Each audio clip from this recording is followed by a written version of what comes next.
Bienvenue à tous dans cette nouvelle vidéo. On se retrouve pour la première analyse de ce jeudi 11 août 2022 sur les Pokémon de la 6e génération. Et pour commencer, on va parler de Seracrawl. Du coup, alors le Seracrawl, l'évolution de Grelasson. Et du coup, on va voir ce que ça donne en stratégie. Alors déjà, le type, il a le type glace pure. Et type glace pure en stratégie, c'est extrêmement mauvais. Évidemment, le type glace étant le pire type du jeu à cause de ces quatre faiblesses extrêmement gênantes, un combat feu, roche et acier, une faiblesse au piège de roc dans le lot et deux types de coverage très populaires, feu et combat. Pour une seule résistance à lui-même au team glace, c'est évidemment mauvais, et ce malgré le bon coverage neutre des attaques glace offensivement, qui reste passable, mais après, bon, ça n'empêche pas que le type soit mauvais. Ces trois talents, alors le premier c'est Corgel, qui fait récupérer 1/16 des PV du Pokémon sous la grêle. C'est pas un talent très ouf globalement, puis ça dépend d'un climat qui en plus est pas un climat très populaire. Tempo perso qui immunise de la confusion et d'intimidation. Bon, immuniser intimidation à la rigueur, mais bon, ça reste pas ouf. Et fermeté qui permet au Pokémon de tanker un point de vie s'il se fait one shot, qu'il est full life sur le terrain. Mais c'est pas vraiment adapté à un Pokémon glace comme ça, puis surtout il est très lent pour pouvoir utiliser à bien ce genre de talent.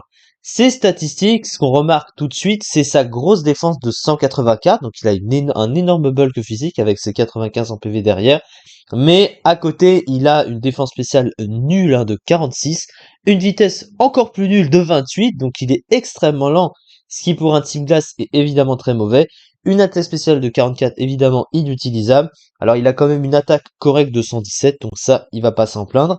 Alors sur le plan du move pool, alors malheureusement, il a quelques options offensives quand même, mais il a pas non plus énormément de trucs. Alors il possède quand même à la fois soin et tout rapide, donc ça c'est toujours assez pratique. À côté, il a séisme, éboulement, donc il a le Edgequake.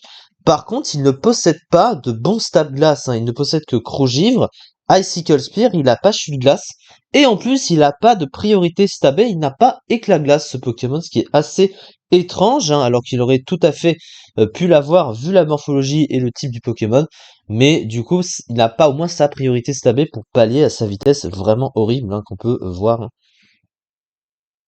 Donc à ce niveau-là, c'est vraiment pas ouf. Et du coup, la fiche stratégique du Pokémon, un bulk physique tout bonnement exceptionnel, une bonne attaque, un accès à tout rapide ainsi qu'à soin, un type très mauvais défensivement, faible au piège de roc, 3 talents peu utiles dans son cas, bulk spécial catastrophique. Et du coup, il se classe à la 113e place seulement du ZU le mois dernier, 0,35%. Je pense qu'il n'est pas utile d'en rajouter plus pour comprendre que ce Pokémon est évidemment très mauvais. C'est ça en tout cas pour cette vidéo. On se retrouve pour les deux analyses suivantes encore du jour. Merci beaucoup de m'avoir suivi et à très vite pour la suite.